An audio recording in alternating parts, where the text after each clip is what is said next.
Come on, y'all. Do I really need to talk about this video? If you're like an old subscriber or you're just somebody who's like a normally to the channel, you guys know exactly what this video is about. We do this every single year, and honestly at this point it's kind of cemented into the channel that we do this every single year. It's annually.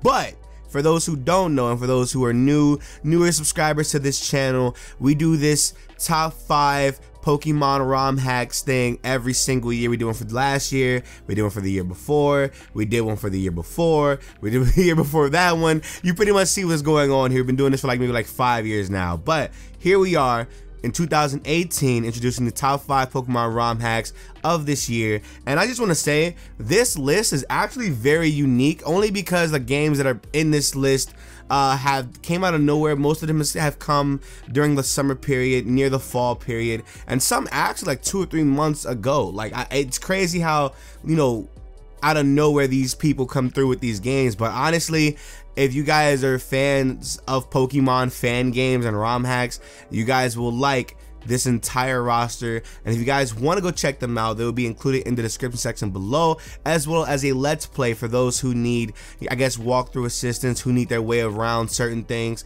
But I cannot provide any like actual patching stuff like that. You have to go do that yourself. But with that being said, let's get into it. Now, for those who are just finding me through this video, hi, my name is Sacred, or Nick, whichever one you want to call me is totally fine by me. It doesn't really matter. I do primarily Pokemon content over here with a little hint of variety anime gaming stuff soon to come in the future. We do let's plays over here, whether it's a occasional Pokemon Nuzlocke, or I want to say a ROM hack or fan game playthrough. More so those than the Nuzlocks, obviously, because I'm kind of bad at Pokemon. We do like top 5s like this one. We do discussion videos. Soon, I guess, a Pokemon news and just discussion videos, Pokemon lore and everything like that over here. We just do everything primarily Pokemon, but we'll soon branch out soon enough. But if you guys are enjoying this video, and for those who are reoccurring as well, you guys know the deal. If you guys are enjoying the content, definitely be sure to leave a like on the video. It does help a lot. Share this with your friends. If you guys want, like I said, the down links will be provided in the description section below. You know, you want to check it out. And if you guys don't see a ROM hack or a fan game that is not included in this list that you guys seem to like, let me know in the comment section below. What is your favorite Pokemon ROM hack of the year? It has to be primarily in this year though. I'm talking about like it has to be either finished in this year or it just came out in this year. And a lot of games have been finished. I guess a lot of games have been finished in this year, which is amazing to me, because now we can actually talk about these finished games that were left out in previous lists. And I mean, here we are. Now, before we get into this list, I kind of want to go over the honorable mentions, which we have 3, by the way, and 2 of which are kind of like remakes, 1 of which are like an OG. We have one of the original Pokemon ROM hacks, Pokemon Sienna. And then we also have Pokemon Ultra Shiny Gold Sigma, which is an amazing Johto reimagining. You should definitely go check it out if you haven't. And we have Pokemon Flora Sky Rebirth, which is literally Flora Sky with updated story, 7 Gen Mons, I guess a modernized version of Flora Sky to make it a lot more fluid and a lot more better as well. You know, as I guess just having the variety of Pokemon. I think it's Portuguese right now. I think it's somewhat translated. I think the story is pretty much finished. Everything is done in that one. But those are the honorable mentions for this one. Those were the ones that I was really having a hard time trying to, I guess, find a spot for them. But I'm like, I have a lot more to say about the other ones on this list than I do these 3. But I will get to these 3 eventually on the channel in the future. But with that being said, let's get into this list. Starting off this countdown, number 5 obviously is Pokemon Moonblack 2. Now, Pokemon Moonblack 2 is literally a ROM hack of a ROM hack. It takes Drayano's base, Blaze Black 2, and adds Alola all over it. It's one of those games, but it's not what the game adds, it's the little small details that are in the game as well. As you can load the game up right now, you can start off with all of the Alolan starters, Rowlet, Poplio, and Litten. And like I said, the detail of it is those sprites are animated, so literally you can pick whatever one you want and you can put them in battle and they will be moving. They'll be moving, they'll have their own little like custom animations or whatever. It has, was that 6th through 7th gen Pokemon, so it's not just 5th gen, obviously. There are some Alolan forms that are in the game as well. You can actually see Alolan Rattata, Raichu. I think as of right now, I know I think Lycanroc Midday is in there too. I think, but as of, it's still incomplete, unfortunately. As of right now, it only goes up to Berg's gym, which is unfortunate. And it even has Team Skull in there, has new characters. The gym leaders are different, as well as the rival, which is Gladian, in the game as well.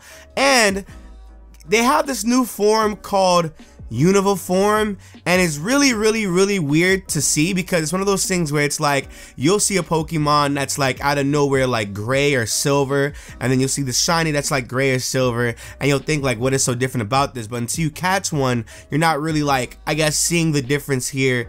But it's really weird, because it literally changed the typing of the Pokemon, and it's just one of those things where you have to play it to see it. But I hope this game does get, I guess, finished up. This game, honestly, off detail alone is what makes it, you know, into this countdown list. And if you want to go check it out, there's a lot more screenshots that are on the actual site that I've pretty much put through this entire video, so you can find out yourself, as well as some gameplay that has kind of just showcased everything. So hopefully you understand why it's on the list.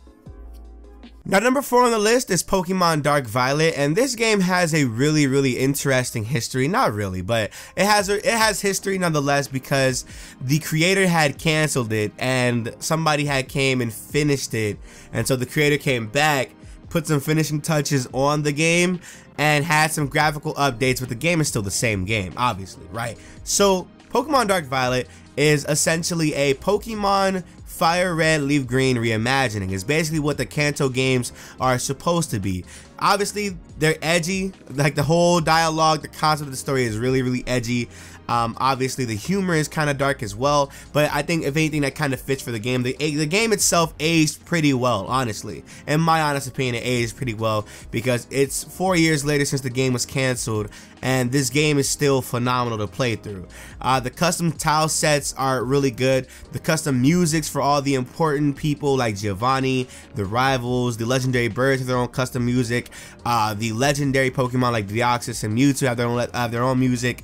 The access to 210 Pokemon is really good, because it's literally, you never know what's available in this game. You'll go through thinking like, oh, it's just gonna be Kanto and Johto, but it's like, no, it's Kanto with a little bit of Sinnoh and a little bit of Johto too. So it's kind of, it fits, you know, because the whole purpose of, you know, Johto was to be the continuation from Kanto, and obviously Sinnoh basically had the evolutions from Kanto be, I guess, evolved. So that's the whole purpose of it. So it keeps the parameters around the themes of the game, obviously, and it's just a really good game. The physical special split is in here as well. Important characters have their own battle theme, as I said. We have some more, I guess, custom map layouts as well. If you guys don't know, Kanto has been completely redone. Even the caves, the routes, Viridian Forest, for example, looks nothing like how it does in any reimagining ROM hack I've ever seen in my life. It's just a really great game. Even Celadon City is beautiful. Erica's Gym is beautiful as well. They all, literally, it's one of those things where if you confuse a Heart Gold Soul Silver version of Kanto with a, I guess, darker storyline, this is what you would get.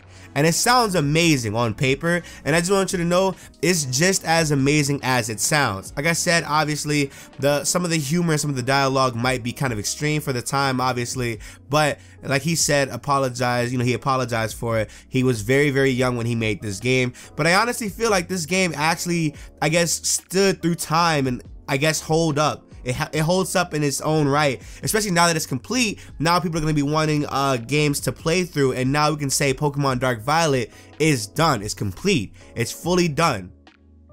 Number 3 on the list has had the luxury of being number 2 and number 1 in previous years, so that should tell you something about those other games, but let's focus on this one for right now.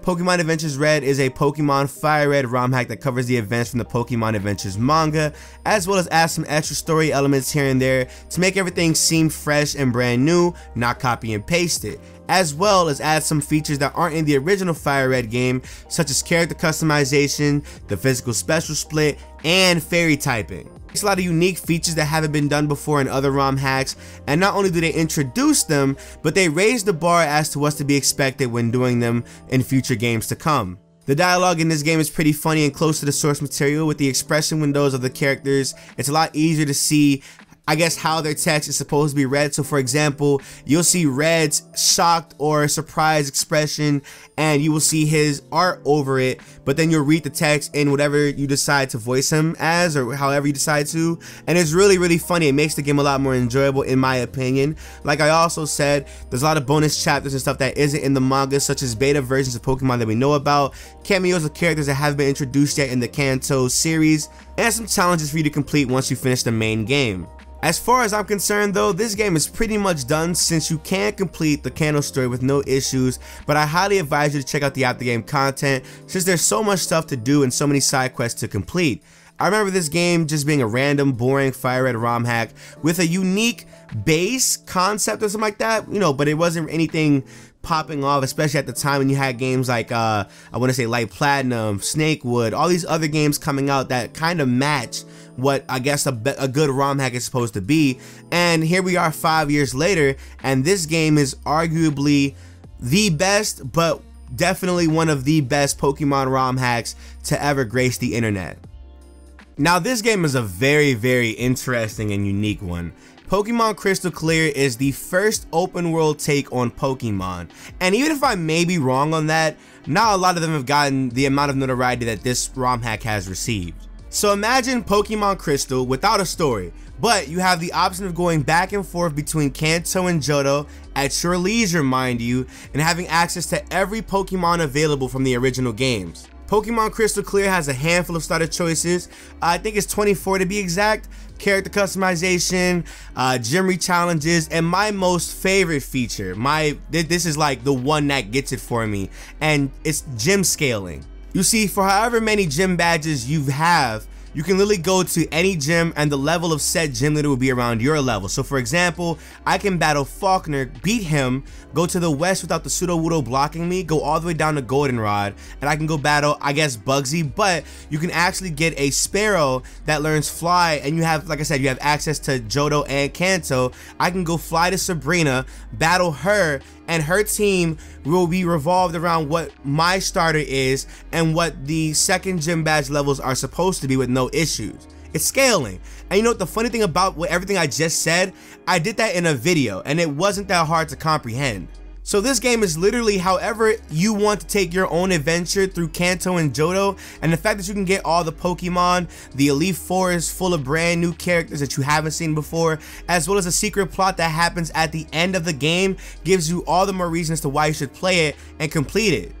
Hopefully this ROM hack isn't the first of its kind, and a lot of people can see the dynamic that this game does have and soon follow suit. That way, whenever you get like another ROM hack, say for instance that's on Glaze level or Pokemon Light Platinum, it'll be open world, and that way we can have a lot more variety when it comes to Pokemon. And I guess everybody's run will be different, and that's pretty much what a unique playthrough is.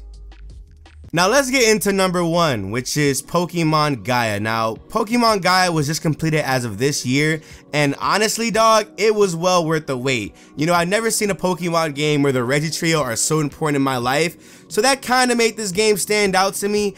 But when you pick up the game and see what this game has to offer, it's like, wow, this game has everything you can ask for. To be honest, there isn't any character customization and there isn't an open world into the later game, but it still has a lot of stuff to it. You gotta like let it cook. It still has a lot to it, honestly. It's not just those two, it has a lot of stuff. The physical and special split is in this game. All of the Pokemon up to Kalos are available, as well as the Mega Evolutions. Modern battle mechanics that we use nowadays in, I guess, Sun and Moon Wi-Fi battles. We have original music, we have custom trainer classes, updated sprites for all the characters, some new sprites for Pokemon as well. We have custom maps, TMs being reusable, and the amazing repel system. I mean, seriously, if your ROM hack doesn't have the Black and White 2 repel system, I'm gonna need you to stop making the ROM hack at that point, because that is a lifesaver for everybody. I think what makes this game number one is pretty much the last time you've seen a game as unique as this one was Pokemon Glaze, and that was a while ago.